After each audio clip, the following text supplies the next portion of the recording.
ஆள்பலமும் இருக்காது, பணபலமும் இருக்காதுன்னு வச்சுக்கோங்களேன். அதை விட மேலான ஒன்று இருக்குது. நல்ல கையை உயர்த்தி சொல்லுங்கள் அல்லேலூயா.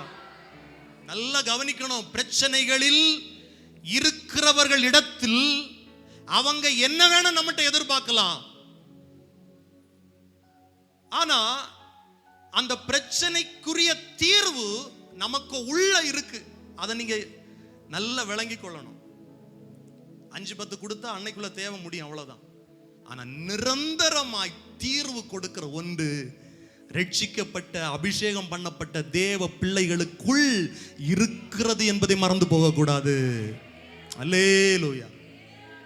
பேதுரும் யோவானும் தைரியமா சொல்றாங்க. பேதுரு சொல்றாரு, எனக்கிட்ட வேற ஒண்ணு இருக்கு, எனக்கிட்ட உள்ளத உனக்கிட்ட தருவேன். இன்னைக்கு இந்த இயேசுவை மற்ற ஜனங்களுக்கு கொடுக்கிறீர்களா? தேவையில் இருக்கிறவரிடத்துல கொடுக்கிறீர்களா? பிரச்சனையில் இருக்கிறவரிடத்துல கொடுக்கிறீர்களா? இல்ல மூடி மூடி மறைச்சு வச்சிடுறீங்களா? அவர் எனக்கு போதும், நீர் மாத்திரம் போதும்லாம் சொல்றோம். அவர் உங்களுக்குள் வந்திருப்பதன் நோக்கம் மற்றவர்களுக்குள் அவரை கடத்துவதற்காக. எங்க கிட்ட வேற ஒண்ணு இருக்கு சொல்லிட்டு சொல்றாங்க, என்னிடத்தில் உள்ளதை உனக்கு தருகிறேன்.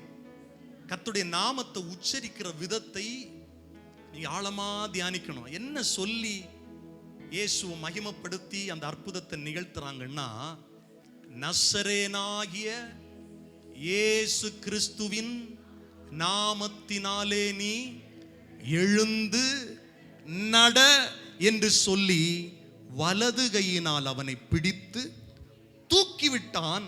உடனே அவனுடைய கால்களும் கரடுகளும் என்ன கொண்டுருச்சு? பலன் கொண்டது. அல்லேலூயா, அல்லேலூயா. இதே பேதுருதான் 2வது அதிகாரத்தில் தன்னுடைய பிரசங்கத்தின் நடுவில் சொல்றாரு, ஆண்டவராகிய இயேசு கிறிஸ்து, இந்த நசரேனாகிய இயேசு கிறிஸ்து அநேக அற்புதங்களாலும் அடையாளங்களாலும் உங்களுக்குள் தன்னை கிறிஸ்து என்று வெளிப்படுத்தினார் என்று. அன்றைக்கு அற்புதத்தை பார்த்த ஜனங்கள் நிறைய இயேசுக்கு பின்னால போயிருச்சு. அது பெரும்பாடுள்ள ஸ்திரியா இருக்கட்டும், 38 வருஷம் முடவனா, அந்த திமிர்வாதக்காரன வியாதியில இருந்தவனா இருக்கட்டும், இப்படி சொல்லிக்கொண்டே போல. மரித்த லாசரு அடக்கம் பண்ணப்பட்ட 4வது நாளுக்கு பிறகு போய் கர்த்தர் அவனை எழுப்புறார். அநேகர் அவர் மேல விசுவாசம் வைத்தார்கள், அற்புதத்தை சார்ந்து விசுவாசம் வைத்தார்கள். அநேகர் அவரை புறக்கணித்தார்கள். பிசாசை இயேசு துரத்தின போது சொல்லுவாங்க, இவன் பெயல்செபூலினால பிசாசை துரத்துற. ஆண்டவர் ரொம்ப ஹர்ட் ஆகிறார். ஆண்டவர் சொல்லுவாரு, மனுஷகுமாரனுக்கு விரோதமா நீ பாவம் செஞ்சா உனக்கு மன்னிக்கப்படாது, பரிசுத்த ஆவிக்கு விரோதமா செஞ்சா உனக்கு மன்னிக்கப்படாது. நான் பரிசுத்த ஆவியினால் இதை செய்யறேன். எனக்கு அன்பான ஆண்டவருடைய பிள்ளைகளே, பேதுரு அந்த பிரசங்கத்தில் சொல்லுவாரு, அவருடைய அற்புதங்களையும் அடையாளங்களையும் நீங்கள் கண்டும் அவரை நீங்க என்ன பண்ணீங்க? மறுதலிச்சீங்க. இப்ப சொல்றாரு, அந்த நசரேனாகிய இயேசு கிறிஸ்துவின் நாமத்தினால் நீ எழுந்து நட, இது ஒன்று போதும். நீங்கள் சிலுவையில் அறைந்த இயேசு இன்றைக்கும் ஜீவனோடு இருக்கிறார். நல்ல கரங்களை உயர்த்தி சொல்லுங்கள் அல்லேலூயா, அல்லேலூயா. அந்த இயேசுவின் நாமத்தில் இந்த பகல் வேளையிலேயும் நம்முடைய வாழ்க்கையில் அற்புதங்கள் நடப்பது 100% உண்மை, 100% நிச்சயம். நம்புறவங்க எல்லாம் சொல்லுங்க அல்லேலூயா. நாமத்தை உச்சரித்து, ஏன்னா நசரேனாகிய என்று சொல்லுகிறதுக்கு ஒரு அர்த்தம் இருக்கு. ஏன்னா நீங்க வாசிச்சு பாருங்க, பைபிள் சொல்லுது மத்தேயு 2:23 நாசரேத்து என்னும் ஊரில் வந்து வாசம் பண்ணினான், நசரேன் எனப்படுவார் என்று தீர்க்கதரிசிகளால் உரைக்கப்பட்டது நிறைவேறும்படி இப்படி நடந்தது. அவர் நாசரேத்தில் தான் வளர்க்கப்பட்டார். அவருடைய வாழ்வு நாசரேத்தில் இருந்தது. இந்த நாசரேத் என்னும் பகுதியை யூதர்கள் அற்பமா நினைச்சாங்க. அதற்கு சாட்சியாக நாத்தான்வேலு பிலிப்பு இடத்துல சொல்லுவாரு, நாசரேத்திலிருந்து யாதொரு நன்மை உண்டாக கூடுமோ? பிலிப்பு சொல்லுவார், வந்து பார், தீர்க்கதரிசிகளினால் நியாயப்பிரமாணத்தில் சொல்லப்பட்டவரை நாங்கள் கண்டோம். அவர் நசரேயனாகிய இயேசு கிறிஸ்து. இயேசுவை எப்படி மகிமைப்படுத்துறாங்க பாருங்க. அவர் நசரேயனாகிய இயேசு கிறிஸ்து. நாத்தான்வேல் சொல்றார், நாசரேத்திலிருந்து யாதொரு நன்மை வருமா, உண்டாகுமா, உண்டாகுமா? நாத்தான்வேல இயேசு பார்த்து யோவான் 1:47 சொல்றாரு, கபடற்ற உத்தம இஸ்ரவேலன். யோவான் 1:49 அதற்கு நாத்தான்வேல், ரபி நீ தேவனுடைய குமாரன், நீர் இஸ்ரவேலின் ராஜா என்றான். இயேசு பிரதியுத்தரமாக 50வது வசனத்தில் யோவான் 1:50 அத்திமரத்தின் கீழே உன்னை கண்டேன் என்று நான் உனக்கு சொன்னதினாலேயா விசுவாசிக்கிறாய்? அப்படி சொல்லிட்டு ஒரு வார்த்தை சொல்லுவாரு, இதிலும் பெரிதானவைகளை காண்பாய். கரங்களை உயர்த்தி சொல்லுங்க, இதிலும் பெரிதானவைகளை காண்போம். இன்னைக்கு என்ன சொல்ற நீ? நாசரேத்திலிருந்து யாதொரு நன்மை உண்டாகுமா? ஒரு நாள் வரும், என் பேரை நசரேயனாகிய இயேசு கிறிஸ்து என்று உச்சரிக்கும் போதே நன்மை உண்டாகும். 2 கரங்களை உயர்த்தி சொல்லுங்கள், அல்லேலூயா. நாம் ஆராதிக்கிற இயேசு வல்லமை உள்ளவர். அவர் நாமத்தில் வல்லமை இருக்கிறது. அந்த நாமத்தை சொல்லி வலது கையினால அவனை பிடிச்சு எழுப்பி விடுறாங்க. 40 வருஷத்திற்கு மேற்பட்டவனா இருந்தான் அவன் வயதுல. அந்த மனிதன் முதல் முறையாக எழுந்து நின்றான். முதல் முறையாக பைபிள் சொல்லுது, அவன் குதித்தெழுந்து நின்று. எல்லாரும் சொல்லுங்க, குதித்தெழுந்தான். நல்ல கவனிங்க. தீராத பிரச்சனை, தீராத முடக்குகள், எழும்பவே முடியல, எந்த பிரச்சனையா இருந்தாலும் இயேசுவின் நாமம் இன்றைக்கு உங்களை எழுப்பி விட வல்லமை உள்ளதா இருக்கிறது. எப்படிப்பட்ட காரியங்களா இருந்தாலும் நாங்கள் பிரசங்கிக்கிற இயேசு இன்றைக்கும் ஜீவனோடு இருக்கிறார். அவர் மனிதனாய் இந்த பூமியில் வாழ்ந்த காலத்தில் நன்மை செய்கிறவராகவே சுற்றித் திரிந்து பாவத்திலும் வியாதியிலும் சாபத்திலும் பிசாசின் போராட்டங்களிலும் பில்லி சூனிய கட்டுகளிலும் வியாதிகளிலும் இருந்து அநேகரை விடுதலையாக்கினார். ஏன்? மரணத்தில் பிரவேசித்தவர்களையும் உயிர் பெற வைத்தார். அந்த நசரேயனாகிய இயேசுவின் வல்லமை உள்ள நாமத்தில் இன்றைக்கும் அற்புதங்கள் நடக்கும் என்று நம்புறவங்க நல்ல கைகளை தட்டி வாயை திறந்து இயேசுவே உமக்கு ஸ்தோத்திரம் என்று சொல்லுங்கள். அல்லேலூயா. சாதாரணமான நாமம் அல்ல, எல்லாரும் உச்சரிக்க முடியாது. வீணிலே வழங்கப்படுகிற நாமம் அல்ல. கர்த்தருடைய நாமத்தை வீணிலே வழங்குவதல்ல. அவருடைய நாமத்தை உண்மையா விசுவாசித்து அறிக்கை பண்ண விடுதலை. அவன் குதித்து எழுந்தான் என்று பைபிள் சொல்லுது.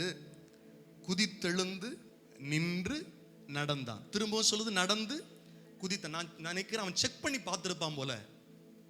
ஏன்னா இது கனவா நனவா? எனக்கு இத்தனை வயசாச்சு, இது வரைக்கும் இது மாதிரி நடந்ததில்லை, என் வாழ்க்கையில சம்பவிச்சதே இல்லை. இவங்க ஏதோ ஒரு பேரை சொன்னாங்க, என் கையை பிடிச்சாங்க, தூக்கி விட்டாங்க, என்னால குதிக்க முடியுது, என்னால நடக்க முடியுது, என்னால நிக்க முடியுது. நல்ல கவனிங்க, இயேசுவின் நாமத்தினால் முடியாதவைகள் முடியும். இயலாதவைகளை கர்த்தர் முடிய பண்ணுவார். ஏன் தெரியுமா? இந்த இயேசுதான் நாம் பார்க்கிற இந்த பூமி அனைத்தையும் உருவாக்கினவர். யோவான் 1வது அதிகாரம் சொல்லுது, சகலமும் அவராலே, அவரை கொண்டு, அவர் மூலமாய் உருவாக்கப்பட்டது. வார்த்தையானவரை பிரசங்கிக்கிறோம், ஜீவனுள்ளவரை பிரசங்கிக்கிறோம். அவருடைய நாமத்தில் விடுதலை இன்றைக்கும் உண்டு. அவரால் ரீக்ரியேட் பண்ண முடியும். முடவனா இருந்தவனுடைய காலில் திரும்ப பலனை கொண்டு வர முடியும். செயலிழந்திருக்கிற கர்ப்பப்பைக்குள்ள ஜீவனை வைக்க முடியும். நரம்பு மண்டலங்களுக்குள்ள புதிய பலனை கொடுக்க முடியும். மூளையில் இருக்கிற கட்டிய இயேசுவின் நாமத்தினால மாற்ற முடியும். அல்லேலூயா.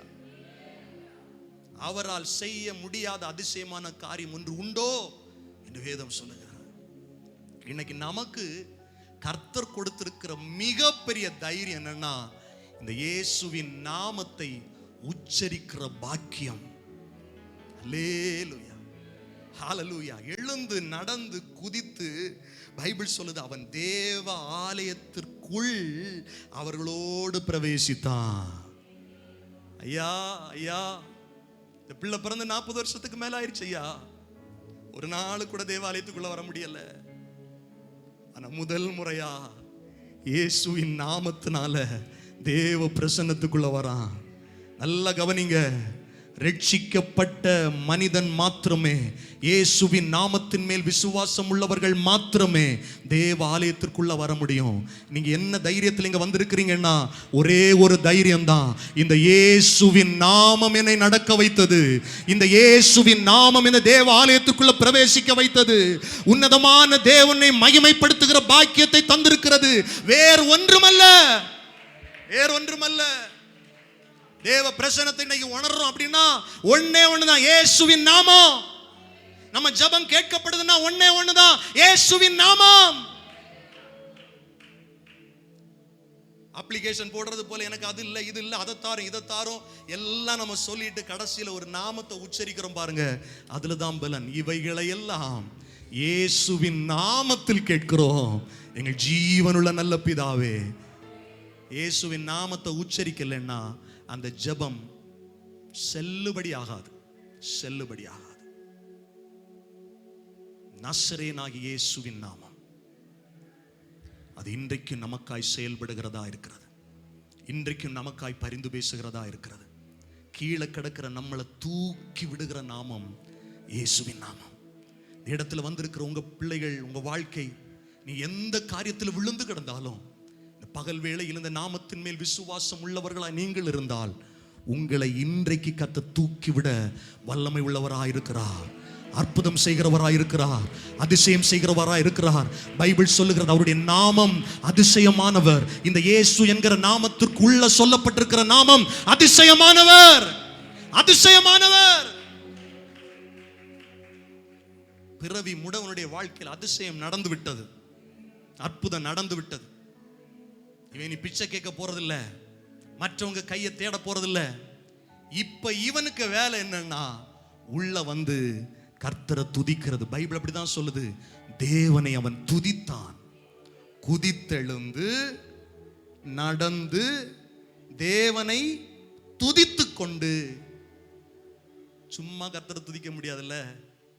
ஆண்டவரை நம்ம ஆராதிக்கிறோம்னா இயேசுவின் நாமத்தினால நம்ம மீட்கப்பட்டிருக்கிறோம். ஹல்லேலூயா, ஹல்லேலூயா. அவன் தேவனை துதித்து கொண்டு அவர்களுடைய தேவாலயத்திற்குள் பிரவேசித்தான். பைபிள் சொல்லுது அவன் நடக்கிறதையும், 9வது வசனம், தேவனை துதிக்கிறதையும் ஜனங்கள் எல்லாரும் கண்டார்கள். ரெண்டுமே அவங்களுக்கு ஆச்சரியமா இருக்கு. அவன் நடக்கிறதும் ஆச்சரியம், அவன் தேவனை துதிக்கிறதும் ஆச்சரியம். ஏன்னா அந்த காலத்தில் இப்படிப்பட்டவர்களை, பிறவியிலேயே ஒரு மனிதன் ஒரு பிரச்சனையோடு பிறந்தா யூதர்களுக்குள்ள ஒரு கருத்து இருந்தது. அவன் ஏதோ பாவம் செஞ்சிருப்பான், அவனுடைய பெற்றோர் பாவம் செஞ்சிருப்பாங்க. அதே போலதான் யோவான் 9வது அதிகாரத்துல பிறவி குருடனுடைய வாழ்க்கையிலும் சீஷர்களே இதை கேட்கிறார்கள் இயேசுவிடத்துல. யோவான் 9:2 வாசிக்கிறோம், இவன் செஞ்ச பாவமோ இவன் பெற்றோர் செஞ்ச பாவமோ? கர்த்தர் சொன்னார், இது இவன் செஞ்ச பாவமும் இல்ல, இவன் பெற்றோர் செஞ்ச பாவம் இல்ல, தேவனுடைய கிரியை இவனுக்குள்ள வெளிப்படும்படியா இவன் இப்படி பிறந்தான். இந்த பிறவி முடவன் ஏன் இப்படி பிறந்தான்னா தேவனுடைய கிரியை, இயேசு என்கிற நாமத்தில் உண்டாகிற அற்புதம் இவன் வாழ்க்கையில நடக்கணுங்கிறதுக்காக இவன் இத்தனை வருட காலம் இப்படி வைக்கப்பட்டான். ஒருவேளை இத்தனை வருட காலம் உங்க வாழ்க்கையில் ஏதோ ஒரு பிரச்சனை நீங்கள் அனுபவித்துக் கொண்டிருக்கலாம். ஐயோ, நானும் போராடி பார்க்கிறேன், நானும் ஜெபம் பண்ணி பார்க்கிறேன், நானும் ஆலயத்துக்கு போய் பார்க்கிறேன், என்னால முடியலையே யோசனையோடு வந்திருக்கலாம். உங்களுக்கான கர்த்தருடைய வார்த்தையை, கர்த்தருடைய வல்லமையினால், ஆவியினால் நான் சொல்லுகிறேன். எத்தனை வருடகால பிரச்சனைகளாக இருந்தாலும் தேவனுடைய மகிமைக்கென்று, தேவனுடைய நாமம் மகிமைக்கென்று இந்த நாட்களில் கர்த்தர் உங்களை எழுப்புவாராக, உங்களுக்கு சுகத்தை தருவாராக, உங்கள் பிரச்சனைக்கு ஒரு முடிவை தருவாராக, தீராத சாபங்களை கர்த்தர் மாற்றுவாராக. அல்லேலூயா. பிள்ளைகள் இல்லாத ஆசீர்வாதம், வேலை இல்லாத ஆசீர்வாதம், திருமணம் நடக்காத ஆசீர்வாதங்கள், எந்த காரியமா இருந்தாலும் இயேசுவின் நாமத்தினால இந்த பகல் வேளையில் உங்களுக்கு கர்த்தர் அற்புதத்தை செய்ய போகிறார். எத்தனை பேர் நம்புறீங்க? இயேசு எத்தனை பேர் நம்புறீங்க? இயேசுவின் நாமத்தை எத்தனை பேர் நம்புறீங்க? நாம் ரட்சிக்கப்பட்டது இப்படிதாங்க. நான் இயேசுவை என் மாம்ச கண்ணால பார்க்கல. என் இயேசு எனக்காக சிலுவையில் அறைந்ததை என் மாம்ச கண்ணால பார்க்கல. ஆனா வேத வாக்கியங்கள் சொல்லுகிறபடி நான் அவருடைய நாமத்தின் மேல் விசுவாசம் உள்ளவனாய் இருக்கிறேன். யோவான் 1வது அதிகாரம், அவர் தனக்கு சொந்தமானதுல வந்தாரு, சொந்தமானவர்கள் அவர் என்ன பண்ணல, ஏற்றுக்கொள்ளல. அடுத்த வசனம், எனக்கான வசனம் சொல்லப்பட்டிருக்கிறது, அவருடைய நாமத்தின் மேல் விசுவாசம் உள்ளவர்களாய் அவரை ஏற்றுக்கொண்டவர்கள் எத்தனை பேர்களோ அத்தனை பேர்களும் தேவனுடைய பிள்ளைகளாகும்படிக்கு அதிகாரம் கொடுத்தார். நல்ல கையை தட்டி கர்த்தரை மகிமைப்படுத்துங்க பார்க்கலாம். என்ன அதிகாரத்தில் நான் கர்த்தரை துதிக்கிறேன் அப்படின்னா, அவருடைய பிள்ளை என்கிற அதிகாரத்தில் துதிக்கிறேன். அந்த பிள்ளை என்கிற அதிகாரத்தை கொடுத்தது எதுன்னா இயேசுவின் நாமம். அவருடைய நாமத்தின் மேல் விசுவாசம் உள்ளவர்களாய் அவரை ஏற்றுக்கொண்டவர்கள். எத்தனை பேர் இயேசுவின் நாமத்தின் மேல் விசுவாசம் உள்ளவர்களா இருக்கிறீங்க? நம்ம வாழ்க்கையில கர்த்தர் இயேசுவின் நாமத்தினால் அற்புதம் நடக்கும்போது நம்மளை சுற்றிலும் இருக்கிறவர்கள் பிரமிப்பார்கள், ஆச்சரியப்படுவார்கள். இந்த குடும்பத்திற்கா, இவனுக்கா, இவளுக்கா இப்படி நடந்துருச்சு? ஏன்னா இயேசுவின் நாமம் நம்மை தலை நிமிர பண்ணுகிற நாமம், நம்மை நிமிர்ந்து நடக்க பண்ணுகிற நாமம், நம்மை துதிக்க வைக்கிற நாமம், புலம்பலை மாற்றி ஆனந்த களிப்பை கொண்டு வருகிற நாமம் இயேசு என்கிற வல்லமை உள்ள நாமம். ஹalleluya. இதனாலதான் ஜெப வேளையில திரும்ப திரும்ப இயேசுவின் நாமத்தை உச்சரிக்கிறோம், இயேசுவின் நாமத்தை பேசுறோம், இயேசுவின் நாமத்தை அறிக்கை பண்றோம். ஹalleluya, ஹalleluya. C major. இந்த இயேசுவின் நாமத்துல இன்றைக்கு நமக்கு அற்புதம் நடக்குது. எத்தனை பேர் ஆமென் சொல்லுவீர்கள்? அல்லேலூயா. 10வது வசனம் பாருங்க. தேவ ஆலயத்தில் அலங்கார வாசல் அண்டையிலே பிச்சை கேட்க உட்கார்ந்திருந்தவன் இவன்தான் என்று அறிந்து அவனுக்கு சம்பவித்ததை குறித்து மிகவும் ஆச்சரியப்பட்டார்கள். இயேசுவின் நாமத்தினால் கர்த்தர் நமக்கு செய்கிறதை, நமக்கு சம்பவிக்கிறதை ஜனங்கள் அறிந்து மிகவும் ஆச்சரியப்படுவார்கள். ஹalleluya. ஏன்னா நான் அவருடைய பிள்ளை, என்ன மறப்பாரா? பைபிள் சொல்லுது ஒரு அற்புதமான வார்த்தை. பிதாவாகிய தேவன் தன்னுடைய சொந்த குமாரனையே நமக்காய் கொடுத்திருக்கும் போது அவரோடு கூட, எல்லாரும் சொல்லுங்க, அவரோடு கூட, இயேசுவோடு கூட.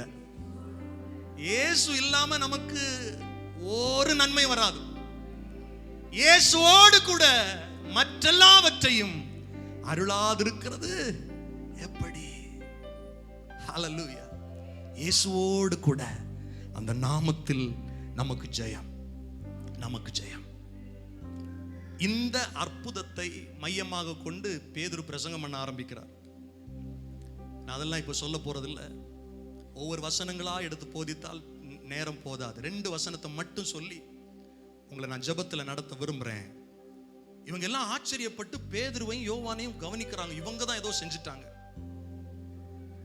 12வது வசனத்துல பேதுரு சொல்றாரு, நீங்க இதை பார்த்து என்ன ஏன் ஆச்சரியப்படுறீங்க? நாங்கள் எங்கள் சுய சக்தியினாலாவது, எங்கள் சுய பக்தியினாலாவது இவனை நடக்க பண்ணினோம் என்று நீங்கள் எங்களை ஏன் எங்களை பார்க்கறீங்க? நாங்க எங்க சுய சக்தியினாலாவா, சுய பக்தியினாலாவா? ஒண்ணும் கிடையாது. இனி ஆண்டவர் சில இடங்களில் அற்புதம் செஞ்சா ஜனங்கள் அற்புதத்தை உண்மையாய் செய்த தெய்வத்தை பார்க்காம ஊழியக்காரங்களை பார்க்கறாங்க. அங்கதான் இடறி விடலாங்க. அப்போஸ்தலர் நாட்கள்ல அப்போஸ்தலர்கள் தெளிவா இருக்கிறாங்க. இதே போல அற்புதம் அப்போஸ்தலர் 14வது அதிகாரத்துல அங்கே ஒரு பிறவி முடவன் பவுல் பிரசங்கம் பண்ணிட்டு இருக்கும் போதே அவனுக்குள்ள இந்த சுவிசேஷத்தை குறித்த, இயேசுவை குறித்த விசுவாசம் உண்டு என்று கண்டு பவுல் அவனை எழும்ப சொன்ன உடனே அவன் எழும்பிடுறான். அங்க இருந்த மனுஷங்கள் என்ன பண்ணிட்டாங்கன்னா, ஐயோ தேவர்கள் மனுஷ சாயல்ல வந்துட்டாங்க. அங்கேயும் பவுலும் பர்னபாவும் அந்த சட்டையை கிழிச்சிட்டு, நான் உங்களை போல நாங்களும் ஒரு பாடுள்ள மனுஷன், தயவு செய்து தேவ ஜனங்கள் ஊழியர்களை தெய்வமாக்கிறாதீங்க, ஊழியர்களை தெய்வம்னு நினைச்சிடாதீங்க. அவங்களால ஒண்ணும் செய்ய முடியாது. அவங்களுக்குள்ள இருக்கிற இயேசு என்கிற நாமம், அதத்தான் பேதுரு சொல்றாரு. எங்க சுய பக்தியினால் அல்ல, எங்க சுய சக்தியினால் அல்ல. ஏன் எங்களை ஆச்சரியமா பார்க்கறீங்கன்னு சொல்லி நான் விவரித்து சொல்லல, சுருக்கமா சொல்றேன். பைபிள் சொல்லுது 16வது வசனத்துல, அவருடைய நாமத்தை பற்றும், இயேசுவுடைய நாமத்தை பற்றும் விசுவாசத்தினாலே, இயேசுவுடைய நாமமே நீங்கள் பார்த்து அறிந்திருக்கிற இவனை என்ன பண்ணிருச்சு? பலப்படுத்தினது.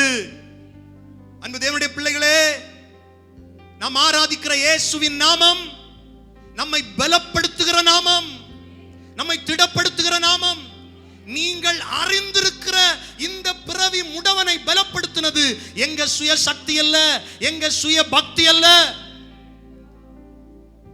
சில நாட்களுக்கு முன்பாக ஒருவரை பிடித்து சிலுவையில் அறைய ஒப்பு கொடுத்தீர்களே, பிதாவாகிய தேவன் மகிமைப்படுத்த அந்த அவருடைய பிள்ளையாகிய இயேசுவை அடித்தீர்களே, பிலாத்துவுக்கு முன்பாக மறுதலித்தீர்களே, கொலை செய்தீர்களே. அந்த ஜீவாதிபதியை கொலை செய்த பாவம் உங்களிடத்தில் இருக்கிறதே. அந்த ஜீவாதிபதியாகிய இயேசுவை மரித்தோரிலிருந்து பிதாவாகிய தேவன் உயிரோடு எழுப்பினாரே, அந்த இயேசுவின் நாமத்தில், அந்த நசரேயனாகிய இயேசுவின் நாமத்தில் நீங்கள் அறிந்திருக்கிற இவன், நீங்கள் பார்த்து அறிந்திருக்கிற இந்த பிறவி முடவன் பலன் கொண்டான். எவரையும் பலப்படுத்துவது இயேசுவின் நாமம்.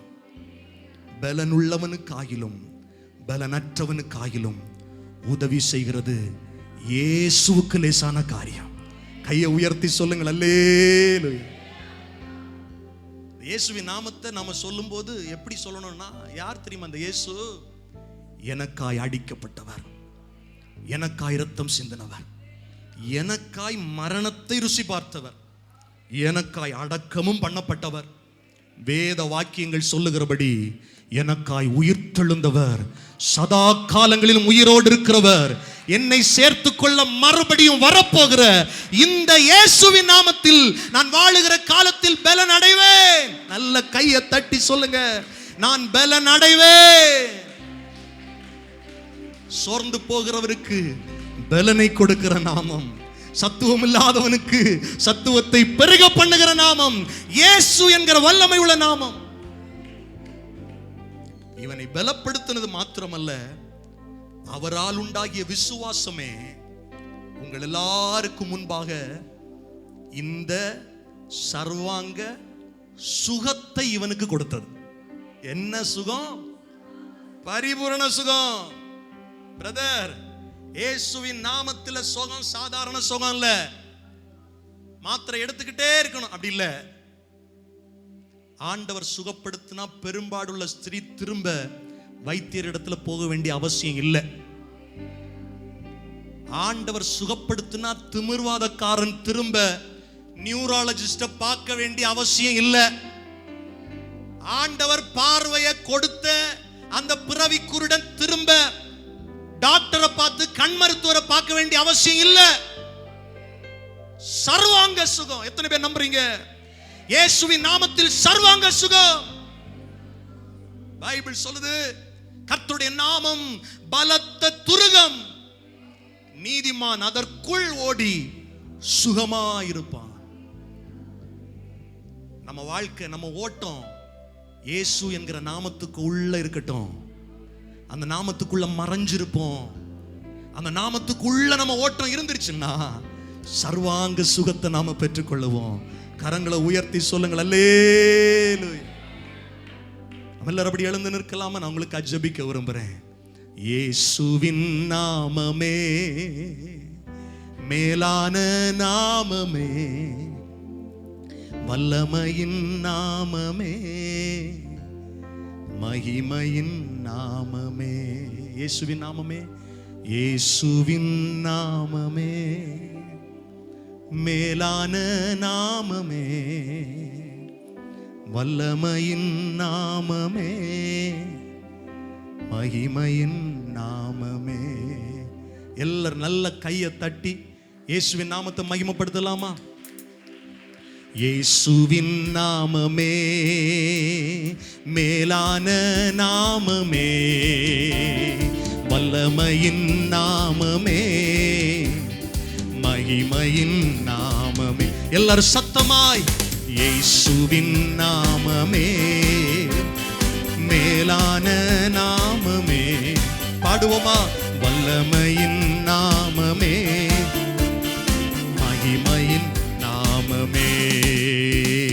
வாசல்களை திறந்திடும் இயேசுவின் நாமமே, வழிகளை திருத்திடும் இயேசுவின் நாமமே. சொல்லுங்கள். வாசல்களை திறந்திடும் இயேசுவின் நாமமே, வழிகளை திருத்திடும் இயேசுவின் நாமமே. வானம் பூமி யாவும் படைத்த சிருஷ்டிப்பின் நாமமே, மேலான நாமமே, எங்கள் இயேசுவின் நாமமே. சத்தமாய். வானம் பூமி யாவும் படைத்த சிருஷ்டிப்பின் நாமமே, மேலான நாமமே, எங்கள் இயேசுவின் நாமமே. அறிக்கை பண்ணுவோமா? இயேசுவின் நாமமே, மேலான நாமமே, வல்லமையின் நாமமே, மகிமையின் நாமமே. இயேசுவின் நாமமே, மேலான நாமமே, வல்லமையின் நாமமே, மகிமையின் நாமமே. தடைகளை தகர்த்திடும் இயேசுவின் நாமமே, தாபரமாகிடும் இயேசுவின் நாமமே. பாடுவோம். தடைகளை தகர்த்திடும் இயேசுவின் நாமமே, தாபரமாகிடும் இயேசுவின் நாமமே. அகில உலகை ரட்சித்திடும் இரட்சகர் நாமமே, மகிமையின் நாமமே, எங்கள் இயேசுவின் நாமமே. சத்தமாய். அகில உலகை ரட்சித்திடும் இரட்சகர் நாமமே, மகிமையின் நாமமே, எங்கள் இயேசுவின். அந்த நாமத்தை அறிக்கை பண்ணுங்க. விடுதலை. இயேசுவின் நாமமே, அது மேலான நாமமே, வல்லமையின் நாமமே, மகிமையின். நல்ல வாய் திறந்து சொல்லுங்கள். இயேசுவின் நாமமே, மேலான நாமமே, வல்லமையின் நாமமே, மகிமையின் நாமமே. எல்லாரும் கரங்களை தட்டி இந்த ஜெப வேளையில் கர்த்தர் உங்களுக்கு அற்புதத்தை செய்ய போறார். இயேசுவின் நாமத்துல எதெல்லாம் இப்ப நீங்க கேட்கிறீங்களோ அத்தனை காரியங்களிலும் கர்த்தர் அற்புதத்தை செய்ய போகிறார். அது எத்தனை வருடமா இருந்தாலும் சரி, 40 வருடமா, 38 வருடமா, 12 வருடமா, 18 வருஷமா, எத்தனை வருடங்களாக இருந்தாலும் சரி, இயேசுவின் நாமத்தில் இப்பொழுதே விடுதலை, இப்பொழுதே அற்புதம். இயேசுவின் நாமத்தில் எழுந்து நடங்க. இயேசுவின் நாமத்தில் கர்த்தரை துதிங்க. இயேசுவின் நாமத்தில் கர்த்தரை மகிமைப்படுத்துங்க. நல்ல கைகளை தட்டி ஜபிக்கணும். ஜபிக்க விடுதலை. ஜப நேரத்தை அற்பமா எண்ணாதீங்க. ஜப நேரம் விடுவிக்கிற நேரம், ஜப நேரம் அற்புதத்தை சுதந்திரிக்கிற நேரம், இயேசுவின் நாமத்தினால கர்த்தரை நாம் துதிக்கிற நேரம். நல்ல கையை தட்டி வாயை திறந்து சொல்லுங்க, ஆண்டவரே, என் வாழ்க்கையில் இருக்கிற தீராத பிரச்சனைகளையும் இயேசுவின் நாமம் விடுதலை ஆக்கும் என்று நம்புகிறேன். அவருடைய நாமத்தின் மேல் விசுவாசம் உள்ளவர்களாய் அவரை ஏற்றுக்கொண்டவர்கள் எத்தனை பேர்களோ அத்தனை பேர்கள் இந்த அதிகாரத்தை பெற்றிருக்கிறீங்க. இயேசுவின் நாமத்தை உச்சரிக்கிற அதிகாரத்தை பெற்றிருக்கிறீங்க. அப்பா பிதாவே என்று கூப்பிட பண்ணுகிற புத்திர சுவிகாரத்தின் ஈவை பெற்றிருக்கிறீர்கள். நீங்க ஜெபம் பண்ணுங்க. நீங்க ஜெபம் பண்ணுங்க. இது உங்கள் அற்புதத்தின் நேரம், உங்கள் அதிசயத்தின் நேரம். கர்த்தர் உங்களை எழுந்து நடக்க பண்ணுவார். உங்கள் பிள்ளைகளை எழுந்து நடக்க பண்ணுவார். நீங்களும் தலை நிமிர்ந்து நடப்பீர்கள். அவமானப்பட்டு கூனி குறுகி இருந்த இடங்களில் கர்த்தர் உங்களை எழுந்து நடக்க பண்ணுவாராக. கர்த்தர் உங்களையும் நிமிர்ந்து நடக்க பண்ணுவாராக. இயேசுவின் நாமத்தில், இயேசுவின் நாமத்தில் வியாதிகள் மறையட்டும். இயேசுவின் நாமத்தில் ஆண்டவரே பொருளாதார தடைகள் விலகட்டும். இயேசுவின் நாமத்தில் ரட்சிக்கப்படாதவர்கள் ரட்சிக்கப்படட்டும். குடும்பங்கள் பரிபூரண விடுதலை பெறட்டும். வெகு நாட்களாய் ரட்சிக்கப்படாத கணவருக்காய் ஜெபம் பண்ணி கொண்டிருக்கிறீர்கள். வெகு நாட்களாய் ரட்சிக்கப்படாத மனைவிக்காய் ஜெபம் பண்றீங்க. வெகு நாட்களாய் பிள்ளைகளுக்காய் ஜெபம் பண்றீங்க.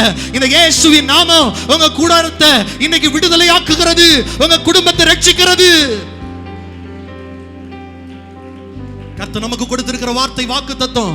நீ இயேசு கிறிஸ்துவை விசுவாசிச்சா நீ உன் குடும்பமும் காப்பாற்றப்படும், உன் குடும்பம் ரட்சிக்கப்படும். இன்றைக்கு இயேசு கிறிஸ்துவின் நாமத்தின் மேல நீ விசுவாசம் உள்ளவனா இருந்தால் இந்த நாமம் உன் கணவனை சந்திக்கும், உன் பிள்ளைகளை சந்திக்கும், உன் உறவுகளை சந்திக்கும், இந்த தேசத்தை சந்திக்கும். மேலான நாமத்தை உடைய இயேசுவின் நாமம். ஹல்லேலூயா, ஹல்லேலூயா. அப்படி 2 கரங்களை உயர்த்தி சில விண்ணப்பங்களுக்கு நாம் ஸ்தோத்திரம் பண்ண போகிறோம். ரோசி ஈரோட்ல இருந்து 3 வயது பிள்ளை மேஷாக் இன்னும் நடக்கவில்லை என்று சொல்லுகிறாங்க. ஜெபக்குறிப்பு, முதல் ஜெபக்குறிப்பு எப்படி வந்திருக்கு பாருங்க. இயேசுவின் நாமத்துல அந்த பிள்ளை நடக்கும். நம்புறவங்க எல்லாம் 2 கரங்களை உயர்த்தி நல்ல தட்டி தலைக்கு மேல கையை தட்டி அந்த நசரேயனாகிய இயேசுவின் நாமத்துல இந்த 3 வயது பிள்ளை நடக்கட்டும். ஆண்டவரே, நீர் ஜீவனோடு உள்ளவர் என்பதை அந்த ஜனங்கள் அறிந்து கொள்ளட்டும். ஆண்டவரே, அந்த பிள்ளையை பார்க்கிறவர்கள் பிரமிக்கட்டும். ஆண்டவரே, அற்புதம் செய்யுங்கப்பா. உம்மால் கூடாத காரியம் ஒன்றுமில்லை. ஆதி நேசம் மகனின் டிபி நோய் மாற 2 கரங்களை உயர்த்தி ஸ்தோத்திரம் பண்ணுங்க. சுகர் மாற ஸ்தோத்திரம் பண்ணுங்க. ஹல்லேலூயா. விஜிலா நாகர்கோயில் மகனுக்கு வேலை கிடைக்க, கடன் பாரம் மாற, ஆமென். சகோதரனுடைய கிட்னி பிரச்சனைகள் மாற எல்லாரும் கரங்களை உயர்த்தி ஸ்தோத்திரம் பண்ணுங்க. மணி செல்வி தூத்துக்குடி அந்த மகன் குடும்பம் சேர்ந்து வாழ அந்த பிரிவினையின் ஆவிகள் விலக கரங்களை உயர்த்தி ஸ்தோத்திரம் பண்ணுங்க. இயேசுவின் நாமத்தில் ஜெபிக்கிறோம் ஆண்டவரே. ஆமென். ஸ்தோத்திரம், ஸ்தோத்திரம்.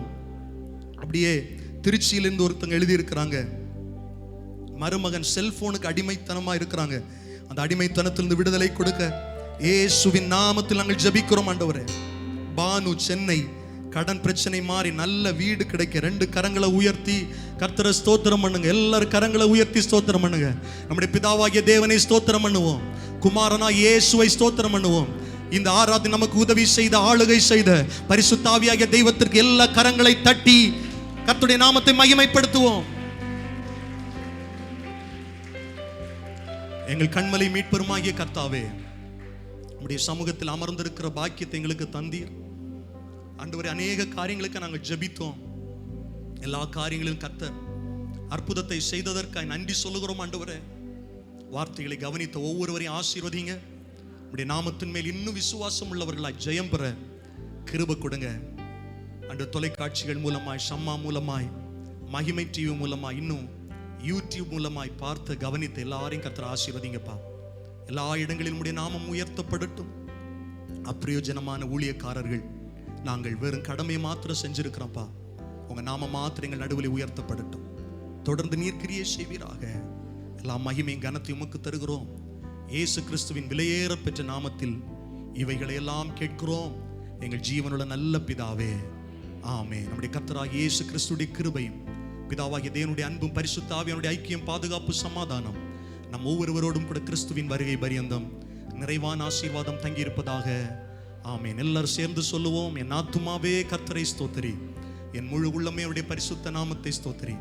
என் ஆத்துமாவே கர்த்தரை ஸ்தோத்திரி, கர்த்தர் செய்த சகல உபகாரங்களை ஒரு நாளும் மறவாதே. ஆமென், ஆமென். அல்லேலூயா, அல்லேலூயா, அல்லேலூயா.